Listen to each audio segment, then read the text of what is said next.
Boa noite a todos. Deixa eu me ajeitar aqui no negócio. O espaço dentro do espaço, você é capaz. Oi. Posso tirar isso aqui? Você que manda. Só para dar aqui os modelos.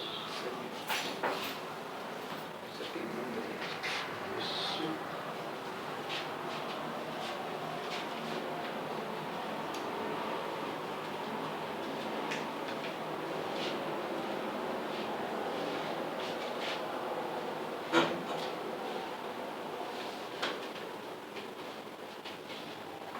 Não posso dar nada, por isso que se deixasse o ventilador ali, em 10 minutos já era, já tinha perdido a voz.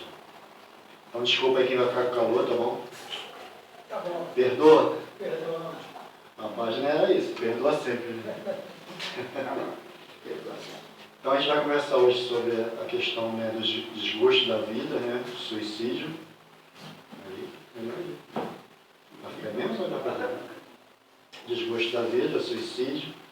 Porque a gente percebe que a questão do suicídio, né, quando a gente conhece pessoas que estão passando por muita dificuldade, muitos problemas, aquelas coisas todas, aí a pessoa costuma justificar, não, a pessoa estava passando por uma dificuldade muito grande e tal.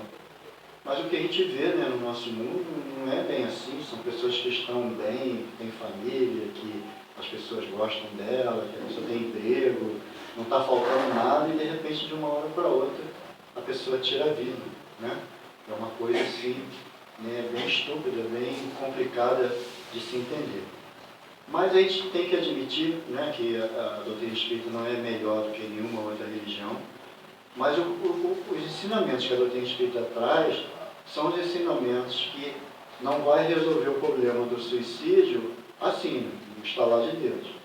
Mas a questão de conhecer a reencarnação é algo fundamental, né? Porque conforme existe no nosso mundo, que quase ninguém acredita na reencarnação, fica difícil quais são os motivos para alguém tirar a vida. Aí procuram lá na gestação, que os pais não, né, de alguma forma rejeitaram, aí vão criando mil situações, porque precisa ser encontrado um motivo aqui, nessa existência, já que não existem outras. Já com a gente que estuda e sabe que a gente vem reencarnando, a gente vai perceber, através dos estudos que existem na casa espírita, que em cada existência a gente vai acumulando coisas. O ideal seria que o acúmulo fosse de coisas boas. Eu estava até lendo um livro hoje, falando que todas as nossas histórias do mundo mesmo, desde o início, são sempre sofridas. São sempre guerras, são sempre violências, perseguições, conquistas, não sei mais o quê. E que vai chegar um momento em que vai ficar na história coisas boas para o futuro. Só que enquanto isso não acontece, a gente vai acumulando o quê? Débitos, imperfeições, erros. Então, isso vai ficando acumulado dentro da gente, e quando a gente reencarna de novo, a gente vem decepcionado com nós mesmos. Ou seja, muitas vezes fizemos tantas coisas erradas, a gente olha esse mundo aí, a gente vê situações sofridas, né? Assassinatos, mil coisas, barbaridades tremendas. Aqueles companheiros, quando desencarnam, eles relembram de tudo que eles fizeram, e muitas vezes a gente escuta, fulano é um monstro, né? Matou uma criança, fez não sei o quê. Ele começa a absorver aquela questão de que é um monstro, e de que realmente não merece viver, e nós vamos acumulando aquilo, e quando a gente reencarna de novo numa outra existência, para reparar aqueles débitos, a gente não consegue, no nosso íntimo estado. Eu não mereço viver, eu não mereço viver. Aí vai no psicólogo, vai no psiquiatra, vai no sei onde. Por quê? Mas você tem tudo, por que você... Não mereço viver, não mereço viver. E não tem explicação. Só que com a doutrina espírita, com a reencarnação, a gente vai percebendo que os nossos débitos mexem muito com a gente. Né? Tanto que ela perguntou se inconscientemente a gente poderia errar. É o que a gente mais faz. Né? Tem um livro chamado Se Eu Soubesse, né? Vocês já devem ter lido esse livro, que a pessoa vai fazer um monte de coisa errada, e quando chega no final ela conhece a doutrina espírita e vai analisando a vida dela, ela acaba escrevendo esse livro. Se eu soubesse o que era certo, o que era errado. Só que descobriu já no momento que já tinha se endividado muito. Mas isso não tem jeito, isso somos nós. Todos nós carregamos nossos débitos. É que a misericórdia de Deus faz com que a gente esqueça, né, e reencarne para corrigir os débitos do passado. Então nós temos que ter coragem de corrigir os nossos erros. E quando a gente erra, a gente tem que assumir a responsabilidade dos erros. O problema é que às vezes a gente não quer assumir essa responsabilidade e acaba botando a culpa em Deus, falando que Deus é ruim, que é isso e tal. Mas a responsabilidade é nossa, em algum momento vai ser nossa. Chico Xavier tem uma história que colocam muito no YouTube aí, falando que tinha uma moça que o filho dela não tinha os braços, né? Vocês devem conhecer essa história. E estavam acontecendo uns problemas médicos lá e eles estavam querendo amputar as pernas. Então ele ficaria sem os braços e sem as pernas. E ela foi procurar o Chico Xavier e Chico Xavier falou para ela, os amigos espirituais estão falando aqui que é melhor cortar as pernas, amputar as pernas. E ela falou assim, mas por que isso? Porque em 10 existências, durante 10 existências, ele está tirando a vida. Ele é tão endividado que quando ele reencarna, ele acha que não merece viver. E isso já está fazendo em 10 vezes. E agora ele nasceu sem os braços para ele poder não fazer a mesma coisa. Só que ele está pensando em correr e se jogar de um precipício. Ele tem as pernas para isso. Então a espiritualidade está pensando com misericórdia também em amputar as pernas para ver se ele fica uma existência inteira. Por quê? Porque as pessoas iam cuidar dele, iam demonstrar amor por ele, ele ia perceber que a vida não é aquilo que ele achava, que ele não é tão ruim assim, né, conforme ele achava. Aquela existência seria um filtro, era necessário, né, que ele ficasse naquela existência. Mas para se entender isso, só com a doutrina espírita, né? Não existe outra doutrina. Então, às vezes a gente está falando do orgulho, alguém pode falar, mas quem fala que a doutrina espírita é melhor doutrina do que as outras é orgulhoso. Não acho isso. A gente não fica falando que é a melhor. Mas quando a gente começa a analisar, a gente vai percebendo que a doutrina espírita esclarece muitas coisas que as outras ficam apenas numa existência. A diferença é só essa. E Kardec pergunta lá na pergunta 943 do Livro dos Espíritos, de onde vem o desgosto pela vida que se apodera de alguns indivíduos sem motivos plausíveis? Resposta: efeito da ociosidade, da falta de fé e geralmente da saciedade. Para aqueles que exercem suas faculdades com um fim útil e segundo as suas aptidões naturais, o trabalho nada tem de árido e a vida se escoa mais rapidamente. Suportam as suas vicissitudes com tanta paciência e resignação, quanto mais agem, tendo em vista a felicidade mais sólida e mais durável que os espera. Então, esses são os espíritos conscientes de que erraram e querem se melhorar. Por quê? Porque na Terra as coisas vão acontecendo. Então, eu posso não ter tido um problema nenhum até agora, na minha idade, e de repente aconteceu alguma coisa que eles chamam de gatilho, onde aquele acontecimento vai me trazer o meu desequilíbrio. Aí é o que eu vou ser testado. Tanto tem um livreto que a FEB publicou agora, falando sobre suicídio, que ela dá uma relação de gatilhos.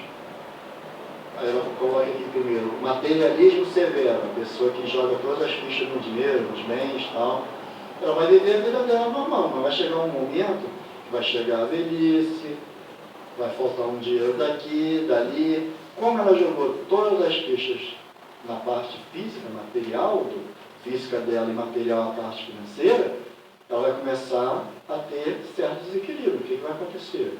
O que eu vou fazer com esse dinheiro? Vou para onde? Eles vão querer tomar de mim. Aí começa a ter aquelas situações que a gente sabe que acontecem, do egoísmo ficar muito forte, e dali para frente pode ser realmente acontecer. Ou uma falência, né? Não teve esse senhor aí que, numa reunião lá com, não é isso?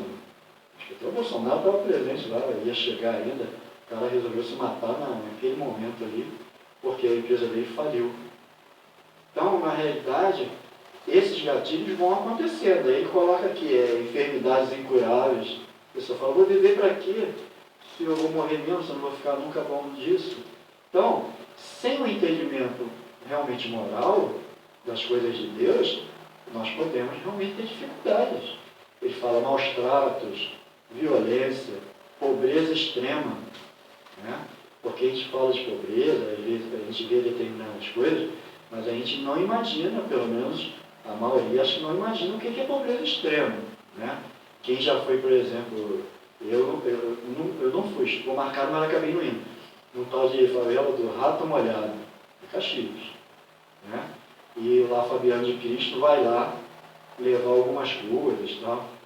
E lá, os barracos, quando chove, o chão vira lama, entendeu? Pinga tudo e as pessoas têm que dormir naquela forma. Já pegaram crianças jogando, até já falei aqui, jogando bola com a cabeça de defunto. Né? Aí eles tiveram que chegar lá, falar, gente, não pode fazer isso não. Não, a gente faz sempre, porque tem sempre. Não tem bola. Então, essas pobreza extrema é isso, e daí para pior. Então, esses gatilhos, essas coisas assim que às vezes a gente desconhece, pode trazer um grande desequilíbrio, né, para o espírito que está encarnado e desconhece, né, as reencarnações, desconhece que a responsabilidade de tudo aquilo ali é de cada um, né, que nós mesmos criamos. O fanatismo religioso, o que mais existe, né, as pessoas se matam falando que vai encontrar não sei o que lá, e mil coisas que existem aí. Perdas afetivas, tem pessoas que não suportam perder um familiar. Alcoolismo, drogas, distúrbios mentais, isso aí pode, com certeza. E a obsessão espiritual, que ele botou por último, né? Que é a questão daquele que está desencarnado, que nós já fizemos mal para ele, ele pode, né, nos acompanhar de alguma forma, tentando prejudicar. Por isso que a doutrina espírita sempre fala da questão do perdoar, do fazer o bem. Por quê? Porque a gente vai se modificando, vai dando exemplo de que estamos nos modificando, e quem está à nossa volta também percebe a nossa modificação. Então, as pessoas não ficam tão desconfiadas com a gente. Se tiver alguém que não gosta da gente por algum motivo, ela começa a analisar, poxa, não vou muito com Edmundo, mas parece que ele está agindo, né, de uma forma melhorada e tal. Por quê? Porque essa demonstração de transformação, de modificação, é que vai fazer com que a gente vá superando esses desequilíbrios. E aí, quando chega uma prova dessa, uma prova bem dolorosa, mesmo uma expiação, né, porque a prova é quando a gente consegue administrar. A expiação não, a expiação é quando tem lamentação. Né? Quando a gente começa a se lamentar, se a gente se pegar se lamentando em alguma coisa, é a expiação. Nós não conseguimos administrar da forma devida. Agora, pode ter uma expiação que a gente transforma em prova, com convicção, com dedicação. E depois ele coloca aqui: o homem tem o direito de dispor da sua própria vida? Resposta: não. Somente Deus tem esse direito. O suicídio voluntário é uma transgressão dessa lei. Só Deus. A gente vai errando, mas é decisão nossa de errar. Então nós é que temos que realmente assumir a responsabilidade. Eu estava conversando com um rapaz um dia desse, e ele falou que desde os 10 anos ele tem depressão, síndrome do pânico, um monte de coisas que ele se trata. Só que ele está com 46 anos e ele falou que não melhorou no máximo 5%. Aí ele falou: então, considerando que eu estou dos 10 aos 46 e não melhorou, eu resolvi tirar minha vida. Eu falei: mas o que você sabe do que vem depois dessa vida que você vai tirar? Ele falou: não sei nada, zero.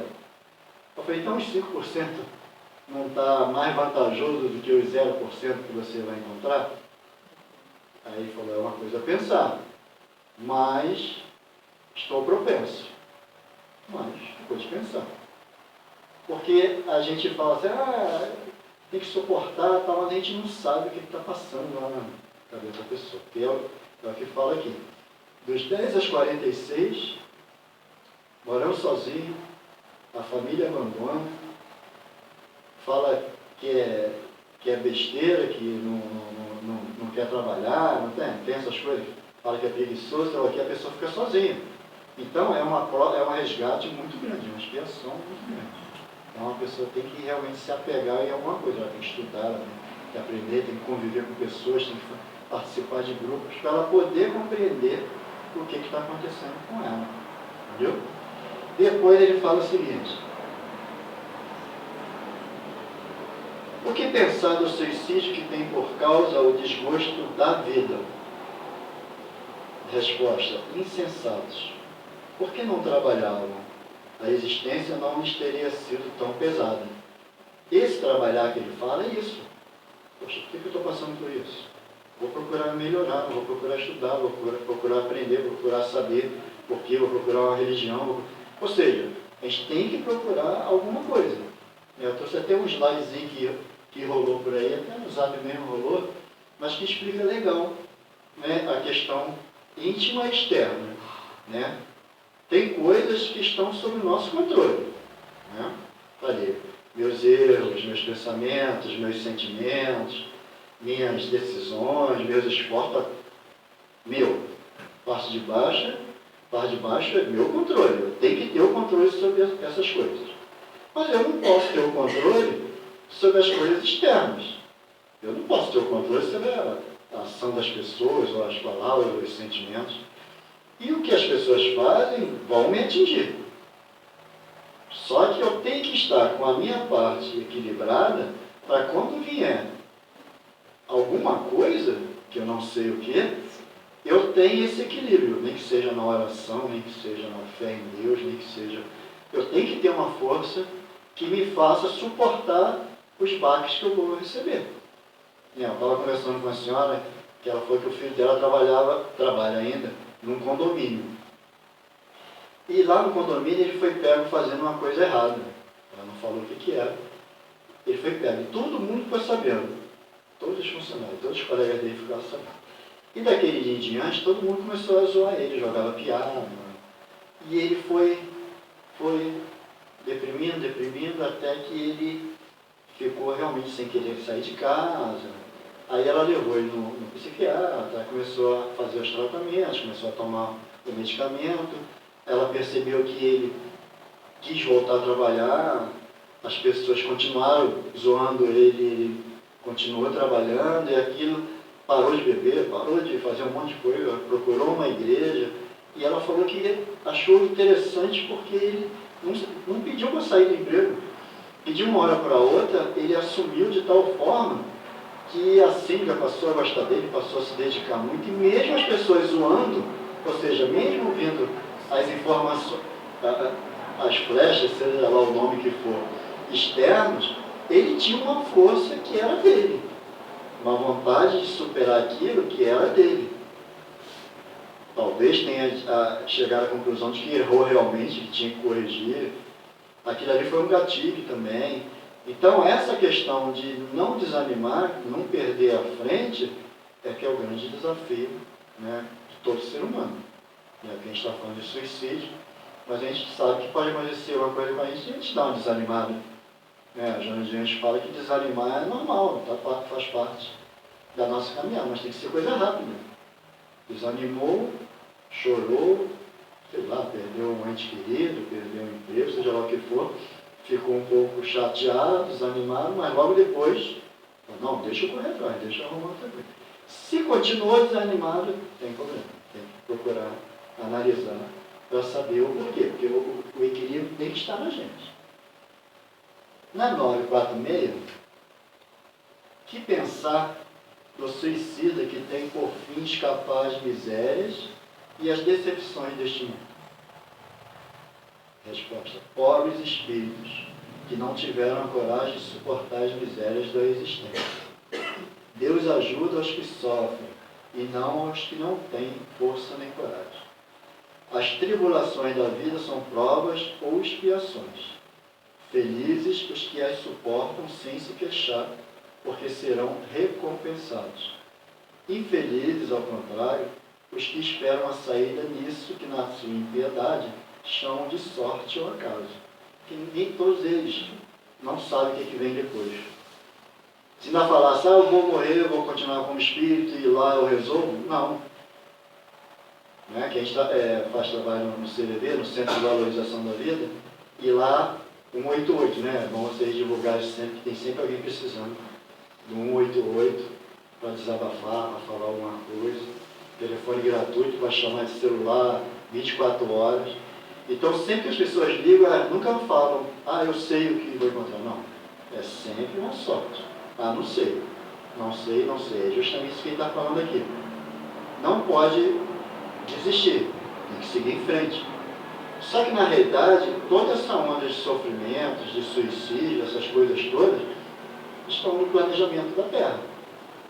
Né?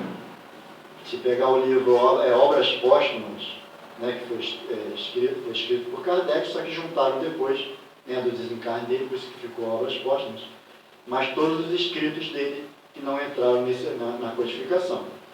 E tem uma parte que ele fala, no capítulo Regeneração da Humanidade. Ele fala que são chegados os tempos e que o mundo ia passar de provas e expiações para o mundo de regeneração. Só que no mundo de regeneração já vai ficar os espíritos melhorados. E que Deus não é injusto. Ele ia deixar reencarnar na Terra todos aqueles espíritos bem perfeitos que necessitavam reencarnar aqui, porque talvez alguns realmente conseguissem superar suas dificuldades. E são esses que estão aí. Né?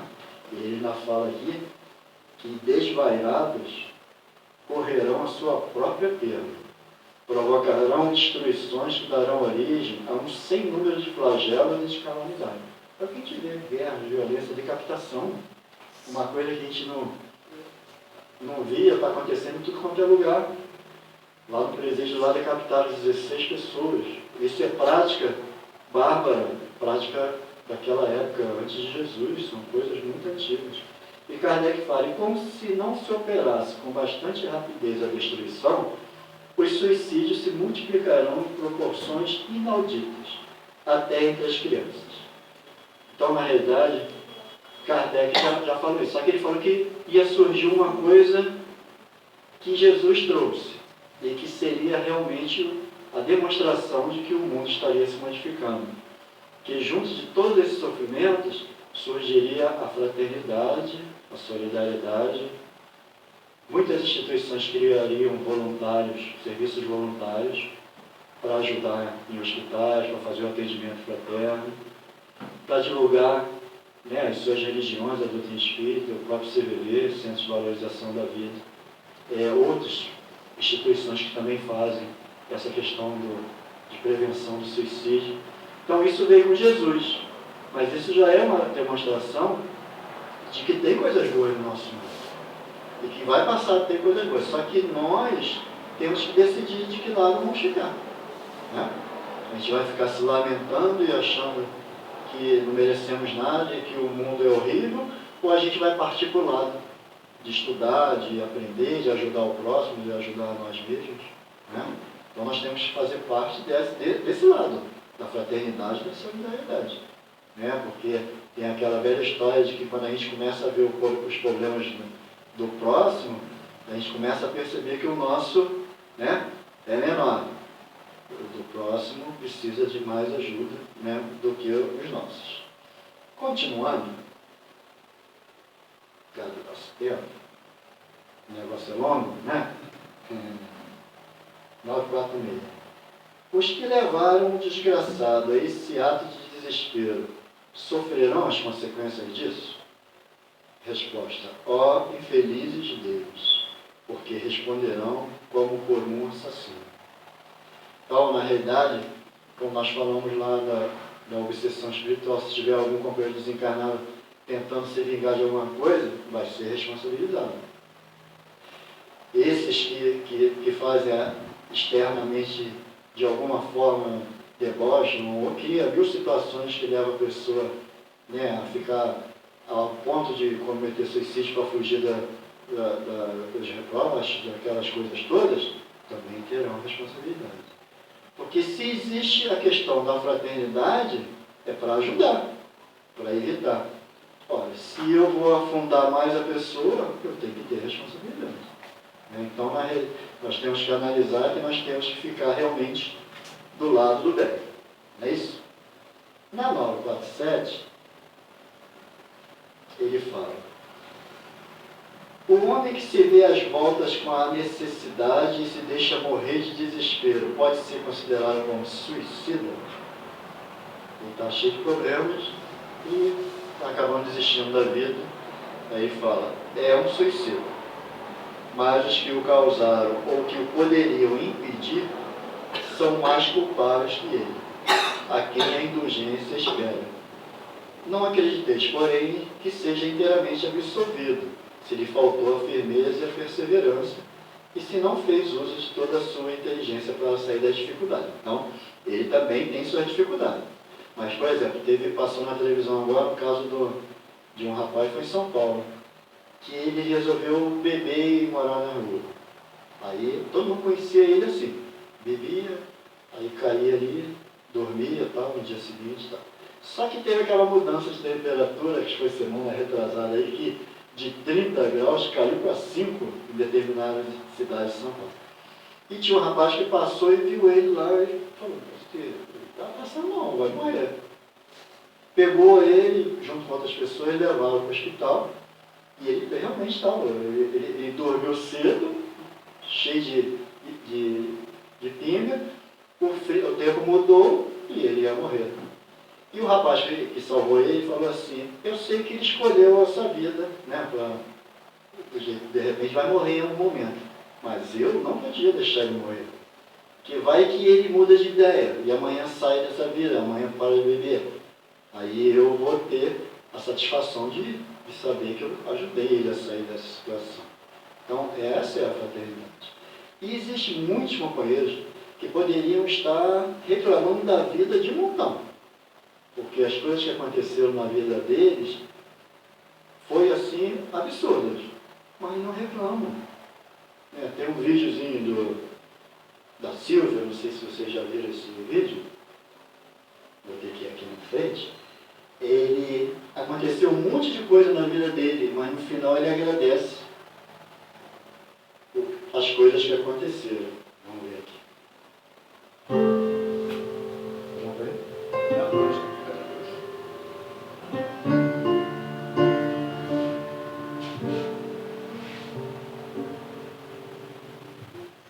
Silvia era uma menininha de 7 anos, quando a mãe dela cometeu suicídio.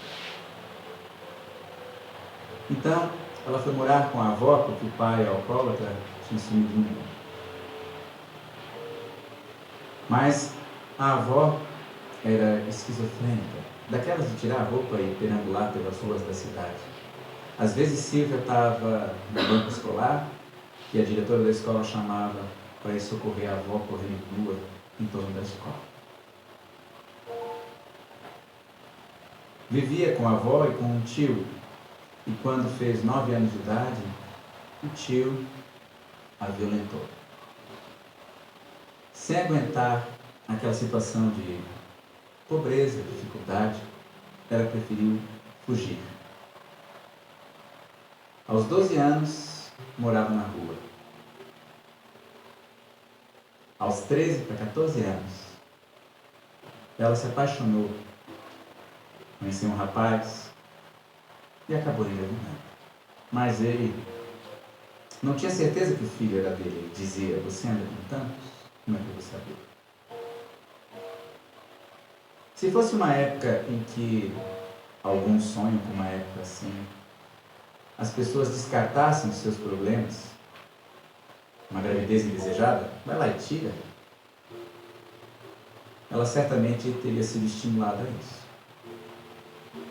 Só que se ela fizesse isso, eu não estaria aqui cantando, porque eu sou filho de Silvia. Então eu ando por aí falando para as pessoas para meditar melhor acerca das escolhas, até porque optar pelo aborto não é optar pelo direito do seu corpo, é optar pela morte de alguém que deveria ser protegido. Eu compus essa canção para aqueles, como eu, que sonham com uma sociedade em que o que incomoda não seja descartado, seja amado e transformado. Eu sou a prova viva de que, se você disser sim para o amor, por mais difícil que seja a situação, tudo fica bem no final. Sim. Quando eu tinha 8 meses de idade, minha mãe Silvia me entregou para minha avó paterna, que me cuidou o resto da vida. Aos 30 anos eu conheci minha mãe Silvia e pude agradecer a ela por ter me dado a chance de um dia estar aqui com meu piano, perto de você, dizendo que o amor lava a multidão dos pecados. Então ele tinha motivo para se revoltar, não é isso? Não tinha? Ele poderia falar, Deus não olhou por mim, Deus é ruim, olha o que aconteceu, minha mãe foi isso, meu avô tirou a vida. Não. Ele agradeceu a mãe que nem olhou por ele, né? 30 anos depois, ele agradeceu pela existência, porque essa é a grande consciência de quem sabe que existe a reencarnação. Tem um problema, igual o Evangelho fala, aconteceu alguma coisa ruim, pede perdão logo, porque nós fizemos muito pior. Então, se nós passarmos por algum sofrimento, considera aquela questão de 1/10, 1/100, um negócio assim. A gente está pagando um pouquinho. Então, se alguém me rendeu e levou meu celular, poxa, eu já devo ter levado aí uns 15 celulares lá para trás. Então, vamos seguir em frente realmente para coisas boas. E, como a hora já está chegando, aqui está falando na 948, o suicida que tem por fim escapar à vergonha de uma ação má é tão repreensível como o que é levado pelo desespero?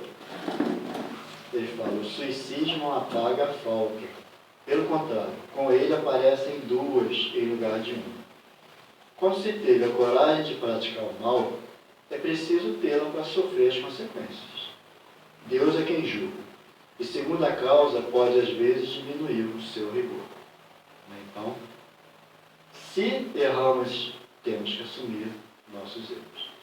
Eu conversei um dia desse com uma menina, aí ela estava chorando muito, e ela falou, não mereço viver, porque já fiz muitas coisas erradas, muitas besteiras. Eu falei, mas qual a sua idade? Ela foi 17 anos. Eu falei assim, que tanta coisa é essa, né, que você fez que está com tanto remorso assim? Quer falar? Ah, sim, quero. Aos 14 anos eu comecei a querer ir para a festa. Aí meus pais não deixavam, comecei a criar uma confusão danada. Falei para minha mãe que eu odiava ela. Parei de falar com meu pai. Saí de casa, fugi, fiquei morando na casa de amigos. Até que começaram a acontecer um monte de coisas ruins, me doparam, tiveram relações sexuais, filmaram para botar na internet. Então as coisas foram acontecendo e eu percebi que eu tinha errado. Aí pedi para voltar. Quando eu cheguei em casa, meus pais tinham se separado, porque meu pai falava que a culpa do que eu fiz era da minha mãe, e minha mãe falava que era dele. Aí se separaram, ele não fala comigo, minha mãe está depressiva, tomando um monte de medicamentos, e eu tenho certeza que toda essa confusão fui eu que criei. Aí eu falei para ela que não pode falar a religião, né? Eu falei, mas você não acha que com 17 anos você pode fazer um final diferente? Aí ela falou, eu já li sobre isso. Mas como fazer isso? Né? Foi o que ela me perguntou. Mas aí ela que vai ter que descobrir, entendeu? 17 anos, ou ela vai perder as esperanças e não vai se perdoar e vai fazer alguma coisa contra ela mesma, ou ela vai criar coragem e dali para frente vai fazer alguma coisa boa. Não tem jeito, a decisão é de cada um. Né? Então, no atendimento fraterno a gente consegue conversar, explicar as consequências. Lá não pode. Não, a gente não pode falar de religião, a gente tem que tentar jogar a responsabilidade sempre para a pessoa. Então a pessoa que tem que encontrar uma solução, a pessoa que tem que seguir em frente. Mas ela estava bem desanimada, ela estava bem triste em função dos erros dela. Não é isso? A gente vai ter que dar uma corrida aqui, porque já está chegando o momento. Deixa eu só passar aqui. Tem algumas coisas. Bom, E já indo para o final, né, do nosso trabalho, na 957, vem as consequências, né? Quais são, em geral, as consequências do suicídio sobre o estado do espírito? Aí ele fala que as consequências do suicídio são as mais diversas. Não há penalidades fixadas e, em todos os casos, elas são sempre relativas às causas que o produziram. Então, cada um tem seu histórico, cada um vai resgatar da forma que Deus achar. Mas uma consequência que o suicida não pode escapar é o desapontamento.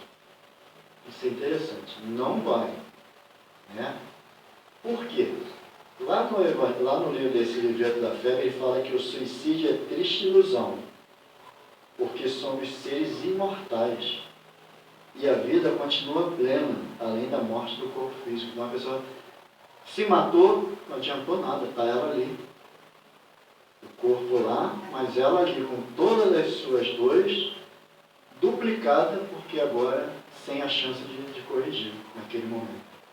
Para corrigir, ela vai ter que encarar o que ela fez, recomeçar todo um planejamento, e só Deus sabe, né, como vai ser. Então, o suicídio nunca é. E ele encerra, e no finalzinho ele coloca, na última pergunta, de resto, a sorte não é a mesma para todos, dependendo das circunstâncias. Alguns espiam sua falta imediatamente, outros numa nova existência, que será pior que aquela cujo curso interrompeu. Então, nós temos que procurar realmente fazer o bem, pedir a Deus inspiração para sermos usados para coisas boas, porque nós temos nossos problemas também. Mas, se formos instrumentos do bem, a gente vai também superar nossas dificuldades e também procurar ajudar o próximo. Tem um videozinho da Bruna Marquezine, quando ela tinha 5 anos, que foi usado pela Polícia Militar de São Paulo para justamente a prevenção do suicídio. Na época ela não era nem atriz, descobriram ela ali naquele momento, e ela fala do pai que se matou. E depois perguntaram a ela, né, que história é aquela? Seu pai realmente se matou? Ela, não. Pediram para eu fazer aquele trabalho, que eu nem era atriz, e eu fui inspirado assim de uma tal forma que ficou uma coisa realmente emocionante. E agora, quando foi criar o 188 do CVV, do Centro de Valorização da Vida, reeditaram ele de novo para divulgar o 188. É rapidinho, né? Porque... Meu nome é Bruna. Eu tenho 5 anos. Eu moro aqui com meu pai e minha mãe, mas só que meu pai tá viajando. Eu tenho papagaio também. Hoje eu acordei, né? Aí ele tava, Bruna. Meu pai, ele ronca. Às vezes ele faz cosquinha na minha mãe, mas minha mãe não gosta de cosquinha. Mamãe falou que ele foi trabalhar em outra cidade. Eu fico com saudade dele, que ele tá separado de mim. Minha mãe chora, fica triste, muito triste mesmo. Às vezes ela até reza pra ele voltar, né?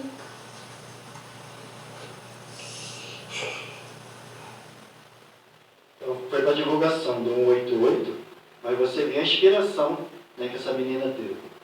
Então, a gente também tem que pedir a Deus para ser inspirados, para a gente fazer coisas boas, para a gente trabalhar nessa fraternidade de ajudar o próximo, e a doutrina espírita tem um campo fantástico realmente para isso. Tá bom? Esse foi o nosso estudo, que Deus esteja com todos.